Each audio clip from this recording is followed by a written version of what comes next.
नमस्कार साथियों, आशा करता हूँ सब अच्छे होंगे। इस समय देखा जाए तो हर किसी स्टूडेंट के दिमाग में प्रश्न चल पा रहा होगा कि प्रीलिम्स में 14 मई को या 28 मई को हम कितने प्रश्नों को अटेम्प्ट करें जिससे हम प्रीलिम्स क्वालिफाई कर जाएं। आइए इस विषय पर पूरा विस्तार तरीके से हम समझने का प्रयास करते हैं।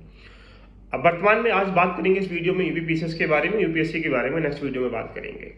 देखिएगा, जैसा कि ज्ञात है आपको, जीएस फर्स्ट पेपर में 150 प्रश्न आते हैं और जीएस 2 पेपर में 100 प्रश्न आते हैं। जीएस 2 पेपर क्या है? क्वालिफाइंग पेपर है, आपको वहां 33% सही करने हैं, आप उसको क्वालिफाइंग कर जाएंगे।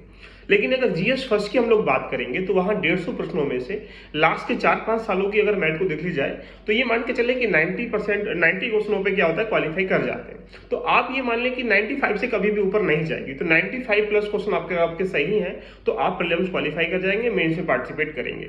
अब ये 95 क्वेश्चन सही कैसे करें? कोई भी विद्यार्थी अगर ये कहता है कि भैया मेरे अंदर इतनी नॉलेज है, मेरे अंदर एक प्रकार से ऐसा ज्ञान का भंडार है कि मैं जाऊंगा और 95 वहां पे चूज करूंगा, टिक करके चला जाऊंगा, तो इससे बड़ा महामूर्ख व्यक्ति कोई संसार में पैदा नहीं हुआ है, नहीं हो सकता है।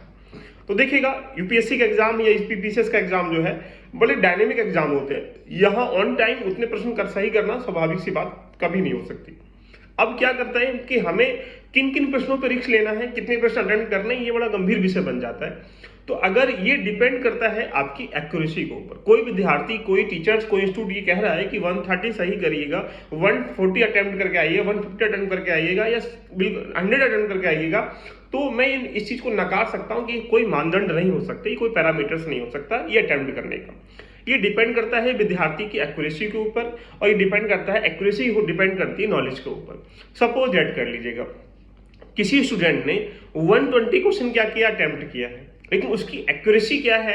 उसकी एक्यूरेसी 90% है। कि यानी एक्यूरेसी का मतलब ये हुआ कि आप कितने प्रश्न अटेम्प्ट करने में सही कर पाते हैं। तो यानी किसी विद्यार्थी ने 120 क्वेश्चन अटेम्प्ट करा और 120 से 90% सही करने का मतलब ये हुआ कि 108 प्रश्न उसके सही हो गए, तो 12 प्रश्न क्या हो गए, उसके रॉन्ग हो गए। आपको पता है कि 1/3 की निगेटिव मार्किंग है, तो यहां से क्या करेगा, 4 प्रश्न कट जाएगा उसका। तो 108 में से 4 घटाएंगे तो कितना हुआ? बोलेंगे सर यहाँ से 104 क्वेश्चन उसका सही है, वो प्रीलिम्स क्वालिफाई कर जाएगा।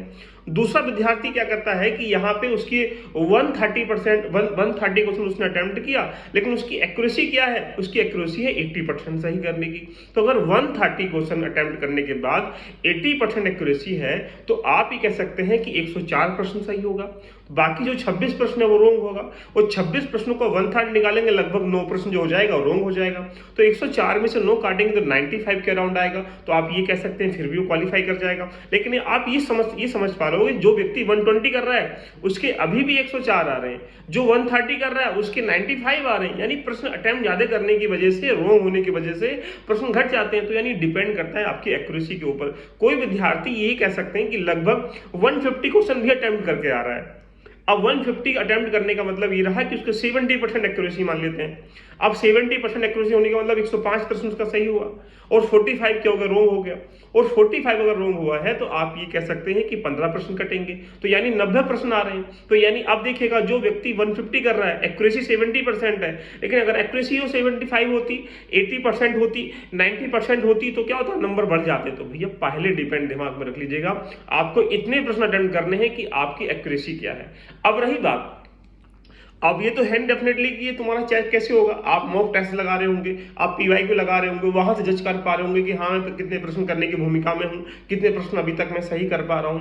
तो ये सबसे पहले अपने आप को जांच लीजिएगा कि तुम किस रेशियो में आते हो, तुम कितनी एक्यूरेसी में आ रहे हो। लेकिन सामान्यतः अगर ये कहा जाए तो हम ये कह सकते हैं कि लगभग आपको 130 प्लस या 140 के अराउंड क्वेश्चन हिट करके आने भी चाहिए। उसकी वजह क्या देखिएगा, सपोज दैट अगर हम लोग ये कह सकते हैं कि आपने यहाँ पे 140 क्वेश्चन अगर टिक करें और यहाँ पे आपकी जो एक्यूरेसी है लगभग कहा जाए 80% है या 75% है, अगर 80% भी लगा देंगे तो आप कह सकते हैं 112 प्रश्न आपके सही होंगे। अब 112 से बाकी जो बचेंगे 28 प्रश्न क्या हो जाएंगे, रोंग हो जाएंगे। और 28 प्रश्न रोंग होने की वजह से आपके यहाँ पे कह सकते हैं 8 से 9 नंबर जो है, 9 से 10 नंबर के बीच में क्वेश्चन जो है वो गलत हो जाएंगे।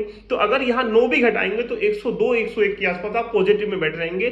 तो 95 क्वेश्चन प्लस पॉजिटिव होने की वजह से आप बिल्कुल सिक्योर रहेंगे कि हाँ आप मेंस दे पाएंगे। नहीं तो अगर 85 है, अब 80 क्वेश्चन पे तो मेरे जानने से रही भैया, 85 भी जानने से रही, तो 87, 88, 90 के अराउंड वो घूमती रहती है। तो अब अगर हम ये माने कि 95 से कभी भी ऊपर नहीं जाएगी, चाहे पेपर मॉडरेट आए, इजी आए, कैसा भी निकल के आ जाए, 95% जो क्वेश्चन है, 95 क्वेश्चन पे आपका क्या हो जाएगा, प्रीलिम्स क्वालीफाई। तो दिमाग से ये मिथ निकाल दीजिएगा कि भैया हमें कितना अटेम्प्ट करना है, अटेम्प्ट करना है तुम्हें अपने अनुकूल। दूसरी बात, अब आपको वो समय नहीं बचा है कि आप किसी का नया मटेरियल मत पढ़िएगा। तीसरी बात, जितना प्रैक्टिस हो सके प्रैक्टिस करिएगा। चौथी बात ध्यान रखिएगा, नेक्स्ट पॉइंट की अगर बताऊं तो आपसे, आप टेस्ट सीरीज लगाने से परहेज करिएगा। टेस्ट सीरीज लगाने से आप डिमोटिवेट हो सकते हैं। सपोज कर लीजिएगा आपने किसी का 150 क्वेश्चन का टेस्ट सीरीज लगाया, इस समय भूचाल पड़ा हुआ है, यूट्यूब पे पड़ा हुआ है, इंस्टीट्यूट पे पड़ा हुआ है, टेलीग्राम पे पड़ा हुआ है, इतना मटेरियल पड़ा हुआ है कि हम ये जज नहीं कर पा रहे कि पढ़ें तो पढ़ें क्या। लेकिन तुम्हें अपनी इतनी लंबे समय की तैयारी पर अगर बिलीफ नहीं है और उसकी किसी चंद लम्हों की तैयारी पर बिलीफ है, तो इसका मतलब है कि आपकी तैयारी क्या है, पूर्ण नहीं थी, इसीलिए आप कहीं ना कहीं डिमोटिवेट हो रहे हैं। इसलिए अब रिवीजन करिएगा, टेस्ट मत लगाइएगा। लगाना है तो 1990 से लेकर 2022 तक के जितने पीसेस के पीवाईक्यू हैं सबको लगा डालिएगा।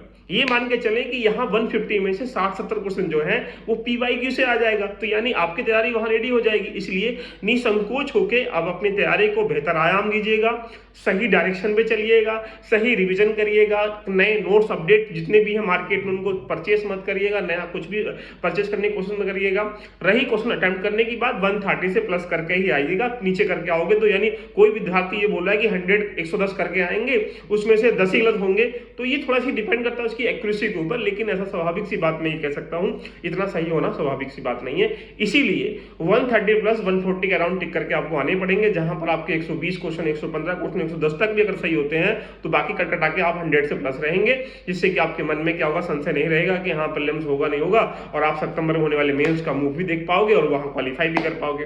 तो दोस्तों, आप नेक्स्ट वीडियो किस चीज पे चाहते हैं एक बार कमेंट करके बताइएगा, और हमारी ये सीरीज लगातार जो आपके सामने में लेके आ रहा हूं ये चलती रहेगी। साथ में सारी चीजें जो है यूट्यूब पे आराम से मैनेज होंगी। तो मिलते हैं नेक्स्ट वीडियो में। All the best, love you all, bye bye, take care.